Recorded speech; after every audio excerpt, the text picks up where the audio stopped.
শুভেচ্ছা বাঙালিয়ানা সায়নের সংবাদে স্বাগত। শুরুতেই শুনে নিচ্ছি সংবাদ শিরোনাম। বিশ্বজুড়ে জেনজি আন্দোলনগুলো দেখাচ্ছে পরিবর্তনের স্বপ্ন, কিন্তু দিন শেষে অটুট পুরনো বন্দোবস্তই। অপরাধ, অপহরণ, মৃত্যু ভয়, পাহাড়ে ও সাগর ঘেরা টেকনাফ ছাড়ছে স্থানীয় বাসিন্দারা।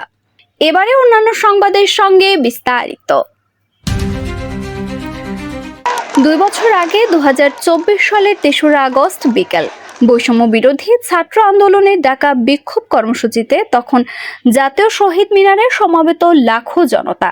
ওই সমাবেশে তৎকালীন বৈষম্য বিরোধী ছাত্র আন্দোলনের অন্যতম সমন্বয়ক নাহিদ ইসলাম সরকারের পদত্যাগের এক দফা দাবিতে অসহযোগের ঘোষণা দেন।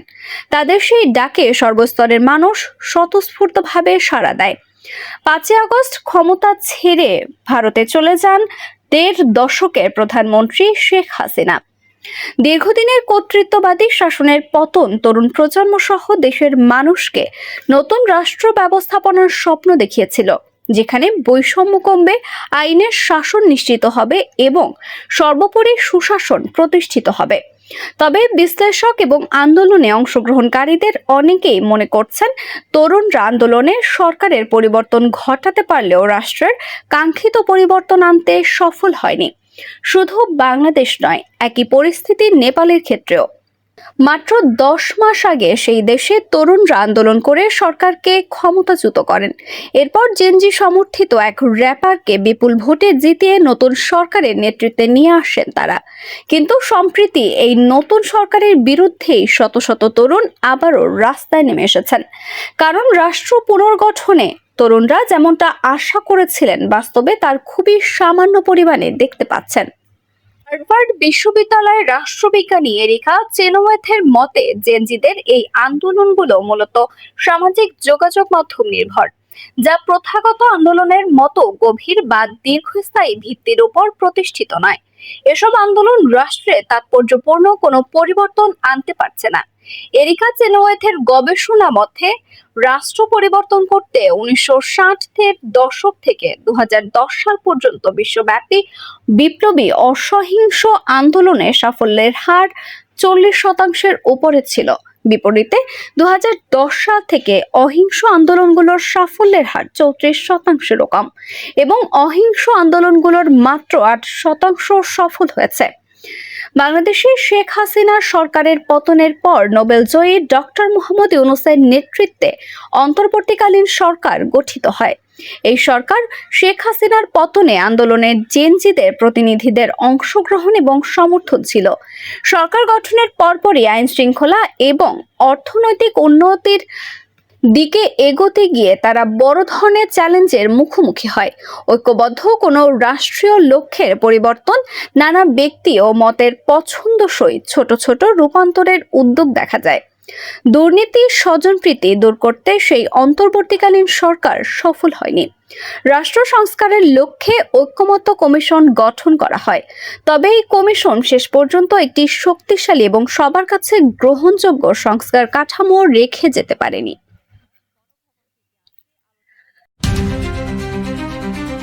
পাহাড় ঘেরা জনপদে এখন আর স্বাভাবিক জীবনযাত্রা নেই। সন্ধ্যা নামলেই আতঙ্ক শুরু হয়, গোলাগুলির শব্দ। আর সেই আতঙ্কের মধ্যেই একের পর এক অপহরণের ঘটনায় চরম নিরাপত্তাহীনতায় দিন কাটাচ্ছেন কক্সবাজারের টেকনাফ উপজেলার বাহারছড়া ইউনিয়নের কচ্ছপিয়া নোয়াখালী এলাকার বাসিন্দারা। প্রাণভয়ে ইতোমধ্যে পাহাড় ঘেঁষা এই 2 গ্রামের অর্ধশতাধিক পরিবার বাড়িঘর ছেড়ে নিরাপদ স্থানে আশ্রয় নিয়েছে।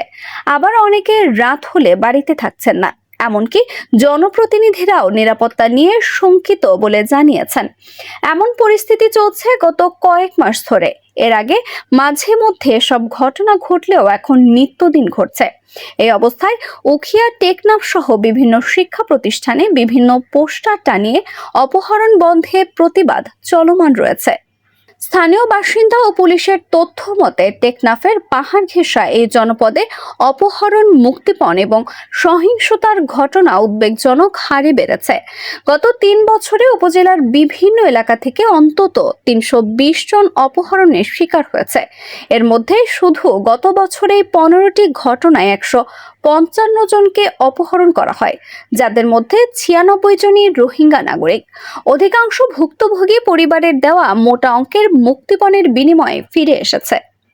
স্থানীয় জনপ্রতিনিধিদের ভাষ্যমতে সন্ধ্যা নামলেই পাহাড় থেকে ভেসে আসে গুলির শব্দ, আর সেই শব্দেই ঘুম ভাঙে। আবার সেই শব্দের মধ্যে রাত কাটাতে হয়।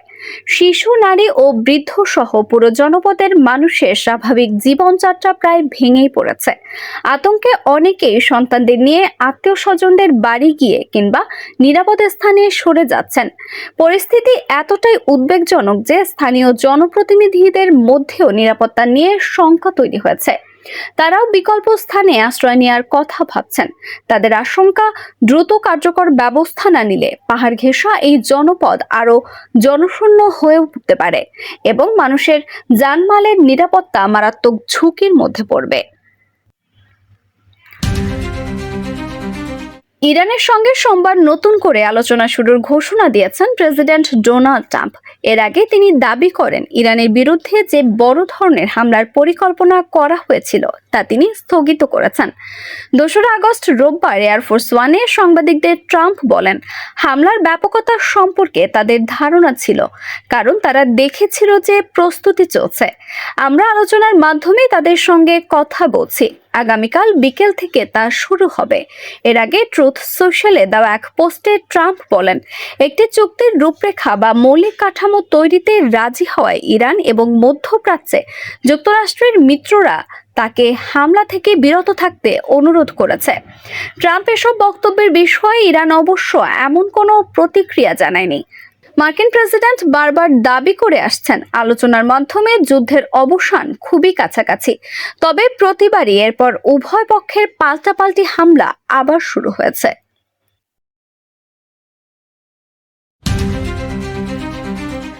মার্কিন প্রেসিডেন্ট ডোনাল্ড ট্রাম্পের ঘোষিত গাজা শান্তি পরিকল্পনা সত্ত্বেও উপত্যকাটিতে বিমান হামলা চালিয়ে অন্তত 19 ফিলিস্তিনিকে হত্যা করেছে ইসরায়েলি বাহিনী।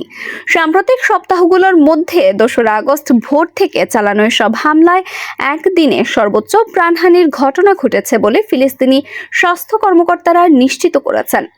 31 জুলাই ওয়াশিংটনের 20 দফায় গাজা শান্তি পরিকল্পনার অংশ হিসেবে গঠিত বোর্ড অফ পিস বা আন্তর্জাতিক স্থিতিশীলতা বাহিনী এবং ট্রাম্প যুদ্ধবিরতি বাস্তবায়নের ঘোষণা দেন। ট্রাম্পের পরিকল্পনায় হামাস অস্ত্র ত্যাগের সম্মতি দিলেও ইসরায়েল সরকার এখনো কোনো আনুষ্ঠানিক মন্তব্য করেনি।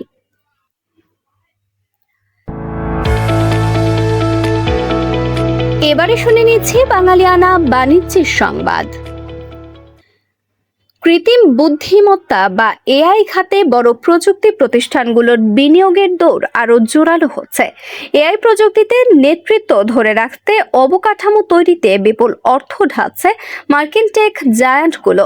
2023 সালে এআই এর উত্থানের পর গত জুন পর্যন্ত গুগল, অ্যামাজন, মাইক্রোসফট এবং মেটা খাতটিতে বিনিয়োগ করেছে মোট 1,10,000 কোটি বা $1 ট্রিলিয়ন বেশি। টেক জায়ান্টদের এআই বিনিয়োগের বড় একটি অংশ ব্যয় হচ্ছে ডেটা সেন্টার, উন্নত চিপ এবং এসব অবকাঠামো পরিচালনার জন্য প্রয়োজনীয় বিদ্যুৎ ব্যবস্থায়। বাজার বিশ্লেষকদের মতে এআই অবকাঠামোয় ব্যয় বৃদ্ধির প্রবণতা শিগগিরই থামার সম্ভাবনা কম। তবে এআই এর পেছনে ব্যয় করা বিপুল অর্থ কত দ্রুত আয় এবং মুনাফায় রূপ নেবে তা এখন বিনিয়োগকারীদের কাছে বড় প্রশ্ন। একই সঙ্গে নতুন বিনিয়োগ করতে গিয়ে কোম্পানিগুলো যেন প্রচলিত ব্যবসার উপর চাপ তৈরি না করে সেটিও গুরুত্বপূর্ণ হয়ে উঠেছে।